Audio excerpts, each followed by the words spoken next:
Assalamualaikum warahmatullahi wabarakatuh. Kembali lagi di podcast Lembaga Kajian dan Pengembangan Sumber Daya Manusia Lapkesdam NU Provinsi Kalimantan Timur bersama saya Aji.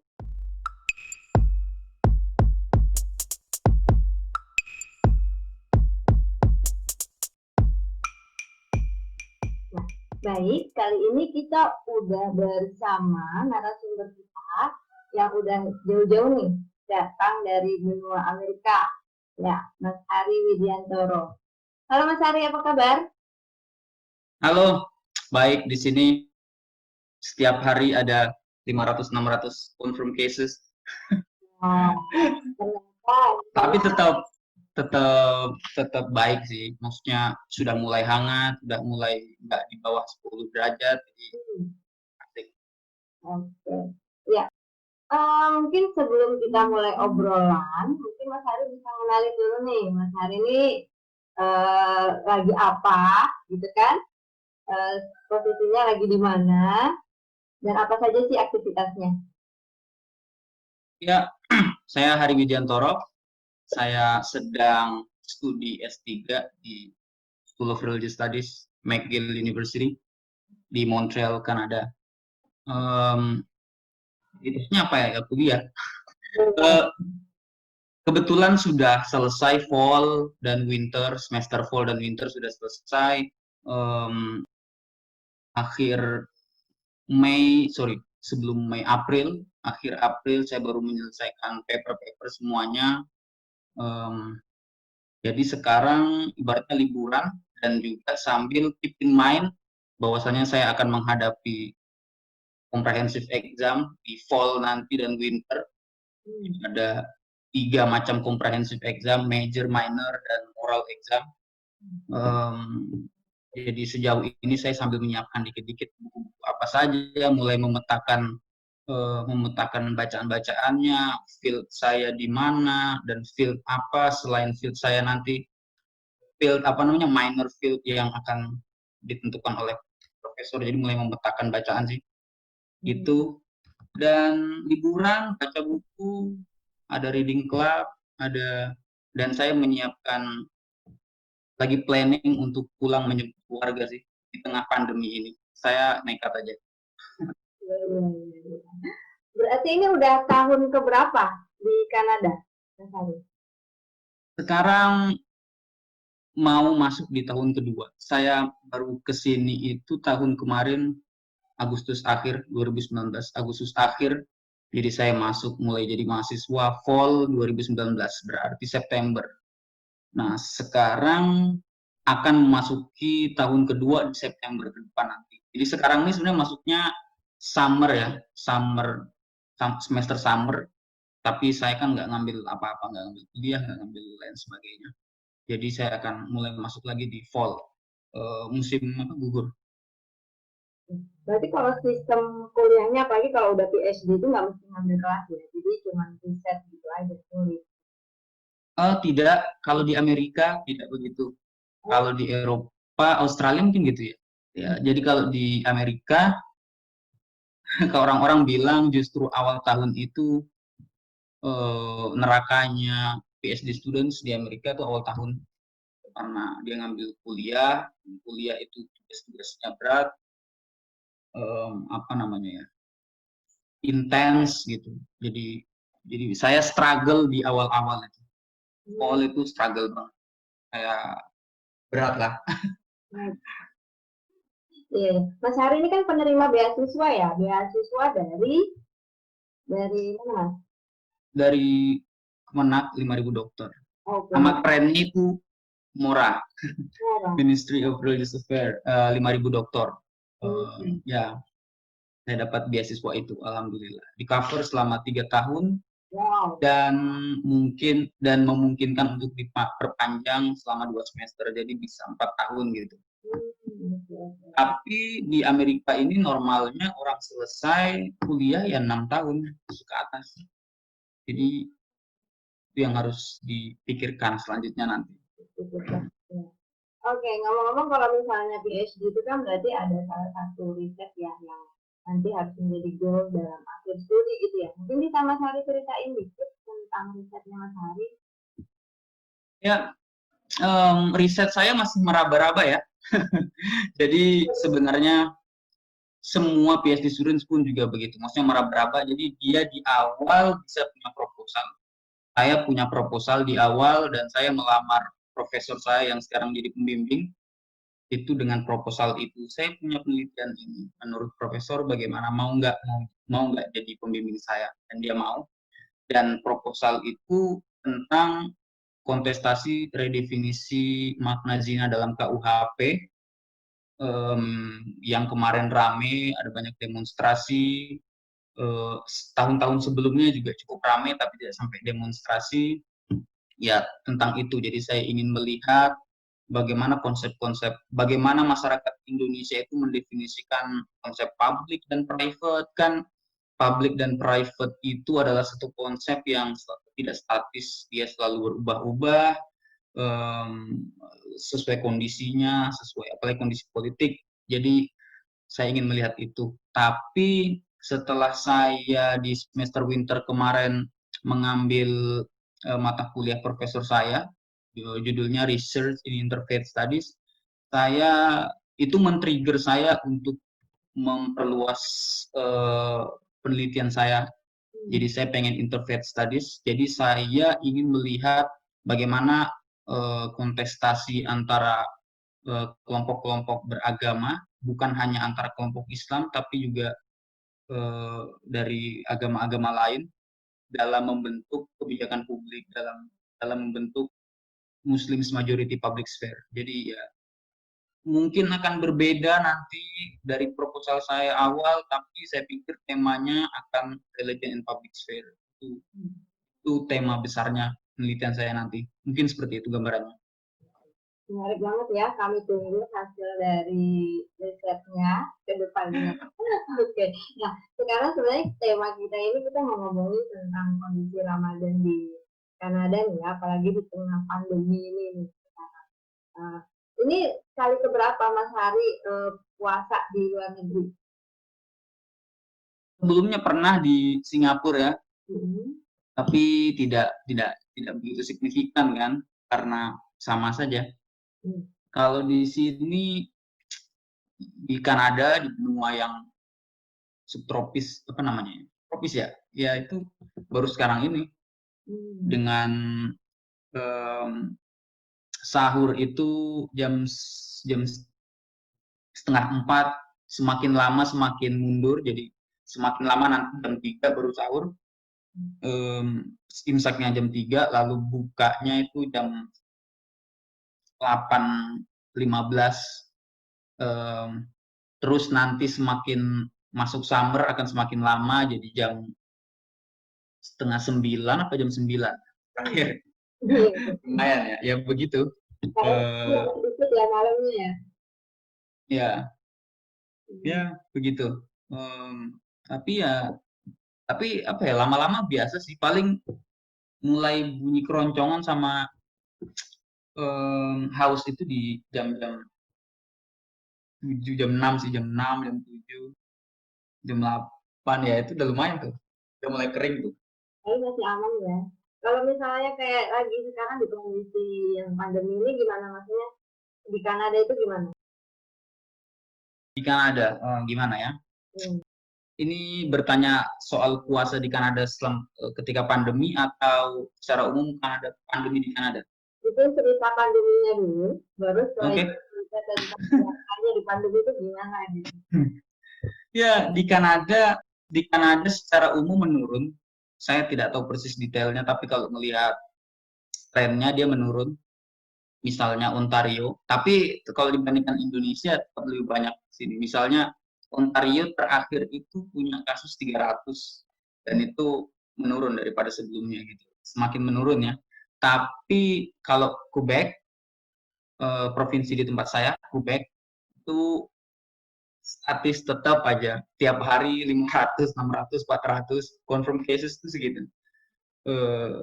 Sampai sekarang. Jadi Quebec ini yang paling berbeda dari provinsi-provinsi lain di Kanada. Itu sih, tapi memang mereka melakukan tes itu sehari itu ribuan, 2.000 ke atas. Jadi ya banyak yang terkonfirmasi. Itu sih secara umum. Kalau kayak Mas Hari international students itu dapat tes juga nggak? Dapat rapid test juga? Dapat maksudnya tes COVID gitu? Iya. Enggak. Jadi yang bisa tes COVID-19 itu cuman orang-orang yang punya simptom, orang-orang yang merasa dia pernah kontak, dia merasa dia pernah kontak dengan orang yang ternyata terbukti positif. Itu jadi ada syarat-syaratnya, tidak bisa semua dites gitu, dan tesnya gratis. Ya seperti itu. Kalau di Indonesia kan ada yang bisa mungkin bayar ya. Kalau di sini karena public health emergency, semua tes-tes itu diprioritaskan untuk kepentingan itu tes orang-orang, jadi tidak bisa. Jadi kamu punya uang, kamu nggak bisa.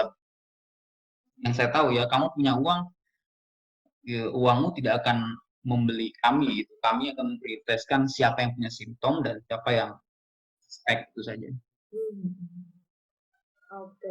Terus kalau misalnya kondisi perkuliahan gimana? Kemarin kan mungkin apa di sana juga pasti WFH juga kan? Ada pendidikan physical distancing juga kan? Ya,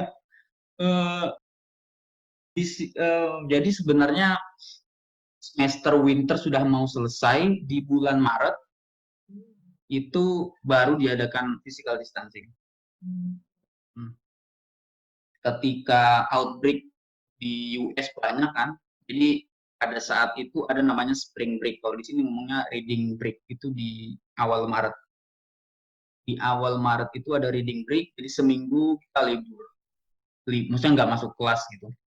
Setelah itu kita masih masuk, dan kita tahu bahwa spring break itu waktunya students untuk liburan, karena sudah spring kan banyaknya liburan ke daerah selatan US, karena di sana lebih hangat, karena dia spring duluan. Jadi banyak yang ke sana, dan US kan outbreak gitu. Dan kita waktu itu, saya juga was-was juga, karena setelah spring break kita masih masuk kelas, dan mahasiswa-mahasiswa kita di kelas itu pada ngeluh, kenapa kita masih masuk kelas sementara US outbreak dan banyak mahasiswa yang baru pulang dari spring break dari sana, dan banyak orang US, dan kita masih masuk kelas. Itu pada takut gitu.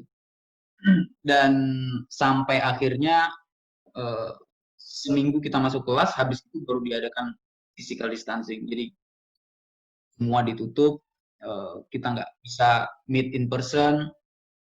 Akhirnya ya kita mulai pakai Zoom begitu. Tapi pakai Zoom itu juga mulai April awal, jadi Maret itu kita libur lama banget. Baru mulai physical distancing, mulai Zoom, dan ternyata berat gitu ya buat saya, karena di rumah saja dan mengerjakan paper itu, saya mau pecah kepala. Saya capek banget. Saya stres pada saat itu ya. Pertama sih ngerasanya oke, akhirnya nggak masuk kelas, saya bisa fokus mengerjakan paper saya, tapi ternyata stres hanya di dalam rumah. Keluar memang setiap sore keluar jalan-jalan gitu, tapi tetap aja stres gitu. Dan banyak sih mahasiswa yang minta extend diperpanjang deadline-nya untuk mengumpulkan paper, dan profesor paham gitu, nggak masalah. Ya enak banget ya, jadi profesornya dia punya keringanan ya untuk mahasiswanya, karena kondisinya kalau lagi cuma di rumah aja kan pasti kayak burn out gitu, kalau setiap hari harus mengerjakan tugas, nggak ketemu orang gitu ya.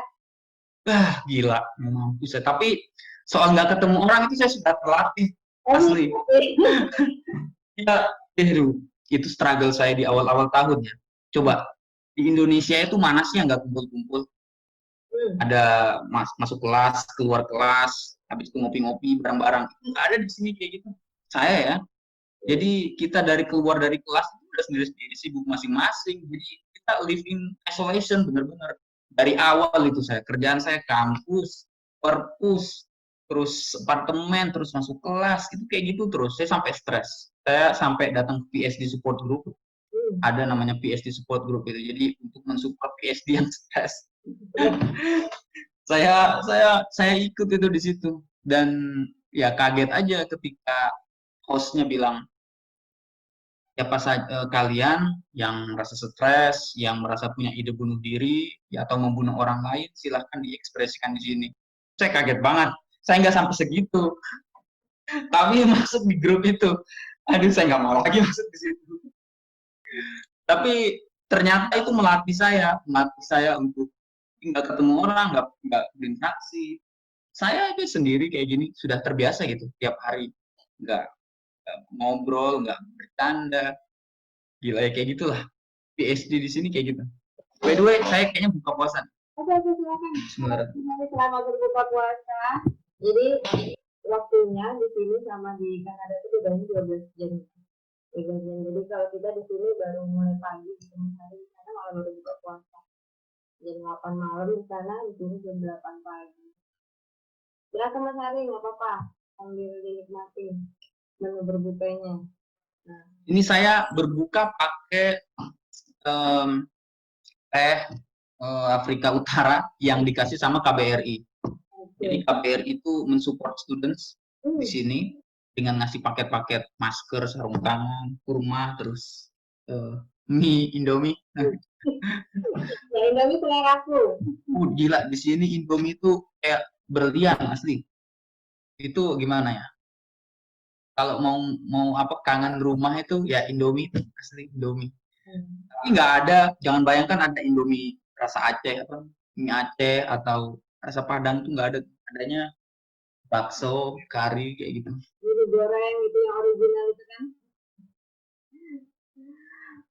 Oke, kalau misalnya di sana kan juga diberlakukan physical distancing ya. Jadi orang-orang juga dibatasi ke tempat ibadah gitu. Terus responnya masyarakat di sana tuh gimana? Baik yang muslim atau mungkin yang muslim yang masyarakat? Itu sebenarnya pertanyaan menarik. Saya pernah menulis di Detik sebenarnya tentang wabah corona, kebebasan beragama dan public common good. Saya mempertanyakan apakah pembatasan negara terhadap kelompok-kelompok beragama ketika masa pandemi itu melanggar kebebasan beragama atau tidak. Saya menulis itu. Tapi itu juga berdasarkan refleksi saya apa yang terjadi di Indonesia dan juga Kanada. Tapi saya tidak bisa bicara secara menyeluruh karena saya tidak punya data soal bagaimana Muslim di sini atau kelompok-kelompok Yahudi atau kelompok-kelompok Kristen merespon pandemi ini gitu. Tapi misalnya asosiasi imam di Kanada, di Montreal, di Quebec ini provinsi saya itu setuju bahwasannya ibadah itu harus dibatasi. Jadi tidak ada tarawih, tidak ada sholat berjamaah. Itu mereka setuju. Mereka menganggap bahwasannya itu termasuk kemaslahatan. Tidak melakukan ibadah berjamaah itu adalah bagian dari effort mereka untuk melawan pandemi ini dan membantu pemerintah gitu ya. Selain itu juga akan membantu bagaimana orang-orang di Kanada melihat komunitas Muslim. Kalau misalnya komunitas Muslim menolak imbauan pemerintah, tetap melakukan sholat jamaah, itu bisa saja berpotensi meningkatkan Islamofobia. Masyarakat Kanada menganggap umat Muslim anti sains, umat Muslim tidak mendukung kebijakan pemerintah yang public health emergency seperti itu. Jadi diskursusnya menjadi bagaimana kelompok Muslim itu ikut dalam state building, ya kan, state building. Kalau misalnya di daerah ada namanya neighborhoodnya Notre Dame de Keras, saya nggak tahu, itu soalnya bahasa Prancis saya mungkin salah pronounce-nya. Di situ ada banyak Jewish communities, Orthodox Jewish gitu. Itu juga awal-awal dulu ya ada berita bahwasanya mereka juga ngotot untuk melakukan ibadah. Tapi itu yang Orthodox Jewish. Nah, itu yang perlu diketahui oleh kebanyakan orang Indonesia menganggap semua Yahudi itu sama. Ada banyak polarisasi, ada Orthodox Jewish, ada yang tergabung dalam Zionis, dan orang-orang yang ada banyak Orthodox Jewish yang tidak setuju negara Israel begitu. Ada orang konservatif dan termasuk di Israel juga ada orang konservatif Jewish yang ngotot gitu untuk tetap melakukan ibadah, sementara negaranya Israel sendiri melarang mereka, dan itu menjadi satu permasalahan di sana. Di sini juga sempat, tapi pada akhirnya semua ya itu setuju, semua itu tidak mengadakan ibadah berjamaah di tempat ibadah, termasuk yang Christianity. Saya kan suka moto-moto, saya punya blog dan saya moto-moto gereja selama kebijakan social distancing ini. Saya foto-foto gereja itu rata-rata tutup dan ada di downtown khususnya tulisan di depan pintunya itu ibadahnya online, dan selama pandemi ini mereka tidak mengadakan kayak Sunday service dan lain sebagainya. Jadi secara umum seperti itu sih. Tidak terlalu mungkin ya tidak terlalu menjadi masalah kelompok beragama di sini dibanding di Indonesia misal, atau mungkin di US. Di Kanada ini sejauh ini ya itu lebih baik lah untuk penanganannya kalau dibanding US. Kalau US kan ada demonstrasi juga anti stay home movement, itu luar biasa ya, pendukungnya Trump. Jadi memang kalau di tempat Mas Hari sendirinya itu kesadaran masyarakatnya udah cukup bagus ya terkait untuk tidak melakukan ibadah. Karena kalau misalnya cerita ini saya juga pengalaman selama Ramadan itu jadi memang ada himbauan dari pemerintah untuk meniadakan tarawih, tapi ada beberapa orang yang misalnya dari beberapa masjid itu menginfokan, nanti kalau mau ke masjid ini jangan pakai motor ya, terus nanti sendalnya dibawa masuk ke dalam, jadi biar nggak ketahuan kita sholat tarawih di dalam gitu. Itu yang terjadi di salah beberapa masjid di sekitar rumah saya. Jadi wah, jadi ternyata masyarakat tuh masih belum begitu aware gitu dengan himbauan pemerintah untuk nggak kumpul-kumpul, karena bagi mereka ya itu nilai ibadah itu lebih penting daripada si corona ini. Mungkin karena nggak nampak gitu ya, kalau misalnya kayak di tempat saya memang belum ada ya, alhamdulillah belum ada kalau di daerah kecamatan saya gitu. Cuma kan kita nggak tahu ya, tiba-tiba nanti mungkin dia bisa datang di COVID-19 ini gitu. Iya, bisa aja datang. Contohnya saya mau pulang nih, bisa aja saya nyebarin nanti yang di sana.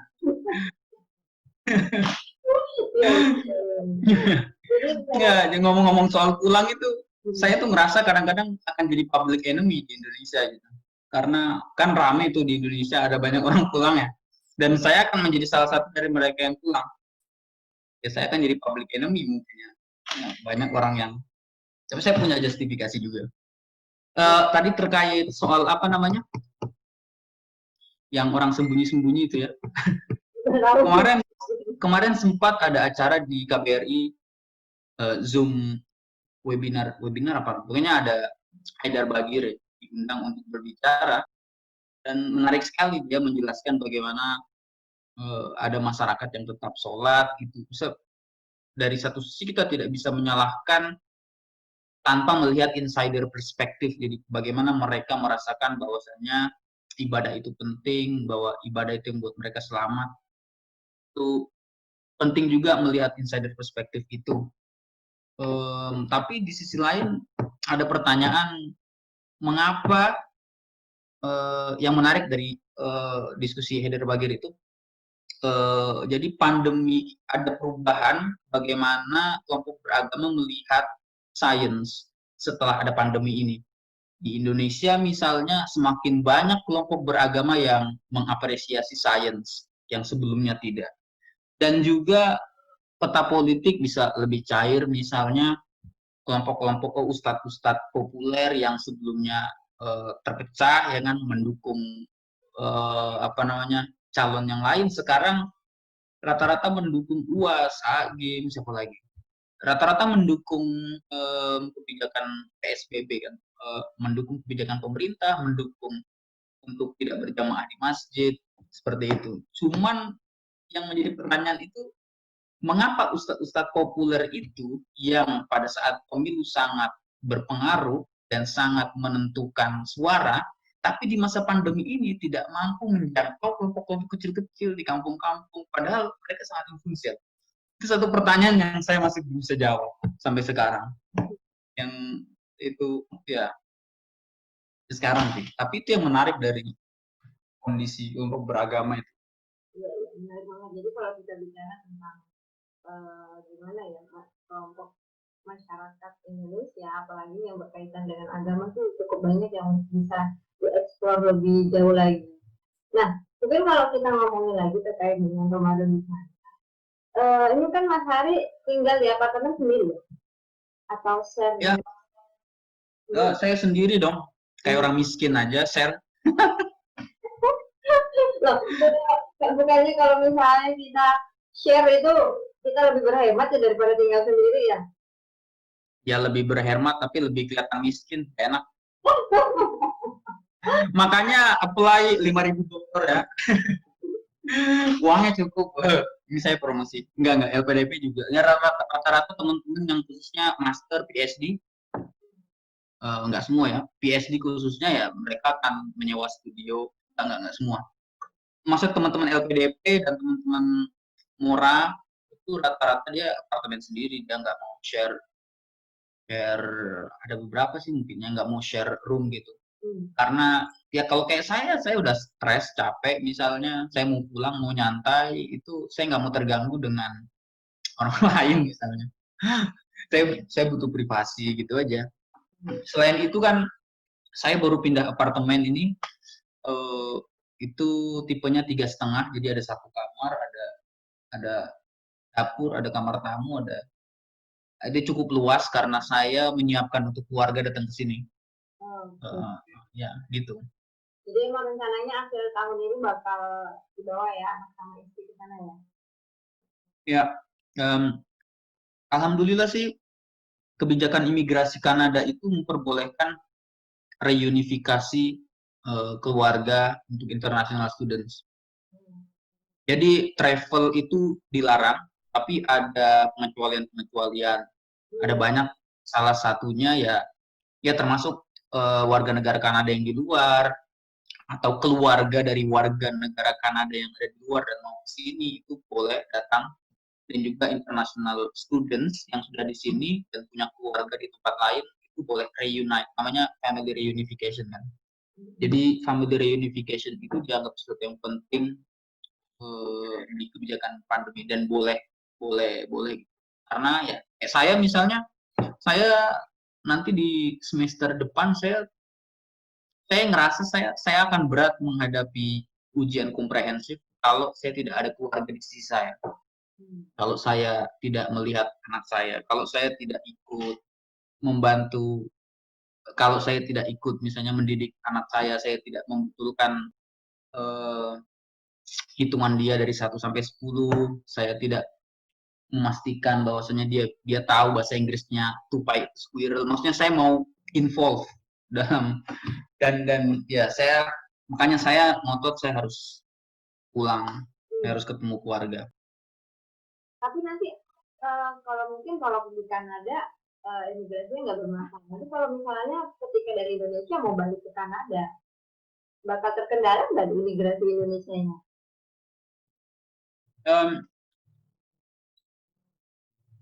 Itu belum ada contoh saya. Nah, kita lihat aja nanti. Nggak, sebenarnya kalau melihat peraturan-peraturan yang ada, selama kita membawa, kalau di Indonesia, jadi Kanada dan Indonesia itu kebijakannya mirip-mirip dalam hal misalnya students itu boleh travel, boleh pulang, repatriasi, terus reunifikasi keluarga itu boleh, kan? Kalau cuman bedanya di Indonesia kita harus bawa health certificate yang menandakan kita bebas dari COVID dan limitnya adalah 7 hari. Jadi ketika kita travel, kita masih aktif 7 hari. Nggak boleh lebih dari itu, Mas. Jadi masaknya 7 hari. Itu aja yang penting dibawa nanti. Sambil ngelihat kondisi sih nanti kayak gitu. Jauh bawa itu saya pikir aman aja. Cuman sekarang saya belum dapat otorisasi tertulis dari imigrasi Kanada. Jadi untuk bisa saya pulang, lalu saya bawa keluarga datang ke Kanada, saya harus punya written authorization namanya. Jadi ada tertulis dari imigrasi Kanada bahwasannya saya punya keluarga direct family. Saya mau reunifikasi keluarga. Kalau saya sudah punya itu, saya bisa masuk. Tapi saya nggak terlalu mikir itu sekarang. Yang penting saya ketemu keluarga dulu. Iya. Kalaupun saya nggak bisa balik ke Kanada, kan semuanya online. Oke. Ya. Semuanya online. Itu aja sih. Yang penting kangennya terobati dulu ya sama anak sama istri. Iya. Itu Udah suffer, beneran suffer. Saya wah gila. Saya sempat anak saya sakit Om Namu ketika saya harus presentasi di kelas. Saya presentasi itu bacaannya berat banget. Terus saya harus menulis paper, saya harus menulis reflective paper, terus anak saya opname. Wah, itu berat banget buat saya. Dan sekarang masa pandemi, saya nggak bisa bertemu keluarga lagi. Halo, saya terobos itu semua pokoknya. Itu yang mungkin ya, maksudnya alasan keluarga itu yang menjadi beberapa orang kemudian masih berpikir mau lanjut PhD atau enggak, ya kayak saya gitu contohnya. Mungkin nanti kalau setelah barunya bisa dicuci mungkin baru berani kan ya. Tapi ini loh, di sini rata-rata bawa anak langsung gitu. Jadi senior saya yang dapat 5.000 dokter, mereka datang ke Kanada membawa keluarga langsung di awal. Ya konsekuensinya ya ngirit-ngirit gitu. Allowance-nya itu ngirit-ngirit gitu, ngirit-ngirit ya nggak ke tempat hiburan itu aman aja cukup aman kan ada banyak taman di situ. Terus masak sendiri gitu, jangan yang ini yang mahal-mahal. Soalnya kalau saya mikirnya nanti kan mungkin kalau Mas Hari udah siapin ya nanti ketika anak di sana nanti sekolahnya mau di mana ya kan, terus nanti dan lain sebagainya lah. Nah saya tuh mikirnya harus sudah saya tahu baru berani untuk menyiapkan diri gitu baru berani untuk berangkat. Ya bisa tanya-tanya sama yang sudah di ini, yang sudah tergantung mau kemana ya. Oke, kalau misalnya di sana, berarti kalau tahun lalu Mas Hari juga udah Ramadan di Kanada ya? Enggak, belum. Belum. Saya masih di Indonesia. Oh, berarti baru tahun ini ya. Nah, ya. Kalau di sana maksudnya suasana Ramadannya gitu, ada nggak sih misalnya kayak saling memberi takjil kalau kayak di Indonesia kan? Atau kalau pasar Ramadan kan kayaknya nggak ada ya? Atau gimana? Dari apartemen saya kalau jalan ke selatan tuh ada, bukan taman sih, kayak tempat lapang gitu, itu selalu ada pembagian makanan, tapi itu bukan takjil, itu makanan buat homeless. Homeless apa namanya? Gandang, ini gandangan ya namanya kalau homeless. Ada banyak homeless. Tapi itu bukan takjil. Tapi saya nggak bisa ngasih tahu, nggak ada ya. Tapi di sini ada namanya Sister Sabria. Itu kayak NGO punya orang Malaysia gitu ya. Dan Sister Sabria itu menggalang donasi untuk ngasih homeless juga. Dan itu Sister Sabria itu ya organisasi Muslim. Dan kayaknya dia juga selama Ramadan ini juga ngasih makanan gitu buat yang homeless, karena mereka homeless itu termasuk yang apa namanya, yang berat lah, apalagi di masa pandemi kayak gini kan. Tapi saya punya teman, dia aslinya orang Palestina, tapi lahir di camp refugee Lebanon. Di sini dia sudah lama, sudah berkeluarga. Dia bilang di tahun-tahun lalu itu kalau Ramadan itu kita selalu punya interfaith iftar gitu. Jadi mengundang Jewish, mengundang Christians, Mas interreligious dialog pada saat ketika apa namanya iftar begitu, iftar bareng-bareng kan, kadang di gereja, kadang di sinagog seperti itu. Dan itu kerja-kerja salah satu kerja-kerja umat beragama, masuk umat Muslim ya, untuk apa namanya untuk state building, bahwasanya agama itu juga bisa apa namanya bersanding dengan modernisasi, bahwasanya agama itu juga bisa mensupport demokrasi, bahwasanya agama itu juga mensupport rasionalisme kan begitu. Kalau ya karena di negara yang sekuler begitu kan, ada banyak orang beranggapan bahwasanya agama itu tidak kompatibel dengan demokrasi, dengan modernisasi, dengan hal-hal yang rasional gitu. Iya. Menarik ya. Jadi kalau misalnya mungkin karena sekarang lagi kondisi COVID-19 ini, makanya kemudian program itu nggak ada gitu, maksudnya tidak di. Ya. Oke, Mas Hari, makasih banyak nih udah mau ngobrol-ngobrol, atau mungkin ada yang mau diceritakan lagi? Ya.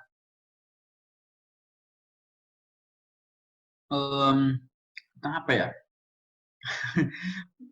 Teman-teman mungkin yang mau kuliah di luar negeri, semangat lah.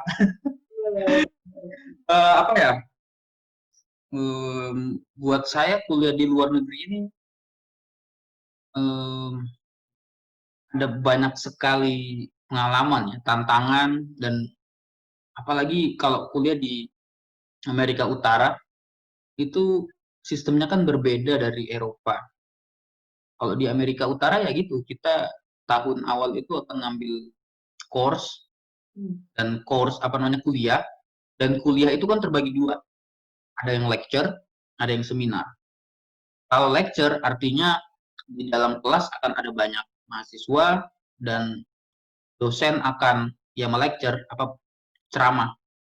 Tapi kalau seminar itu biasanya anak-anak S2 dan S3 terus mengambil yang seminar. Seminar itu di dalam kelas itu mungkin maksimal biasanya 15. Saya nggak pernah dalam satu kelas ada 15 orang bahkan. Cuma 4, 6, dan isinya adalah diskusi yang sangat apa namanya intens gitu. Jadi sebelum masuk kita harus membaca, mempersiapkan diri dengan pertanyaan yang kritis, dengan pendapat yang kritis, lalu datang bisa kita mendebat, atau jadi critical thinking itu diasah banget gitu. Ya efeknya gini, stres, isolasi, asli. Ya, tapi itu semua akan ada hasilnya. Itu sih. Mungkin itu aja ya. Menarik banget ya pembahasan tentang kuliah di luar negeri, kondisi Ramadan di sana, lalu juga kondisi di tengah pandemi COVID-19 ini. Makasih Mas Hari udah meluangkan waktunya.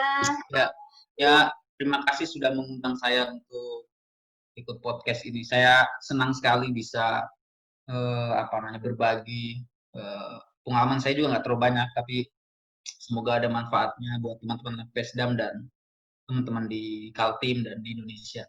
Ya, sangat menginspirasi sekali.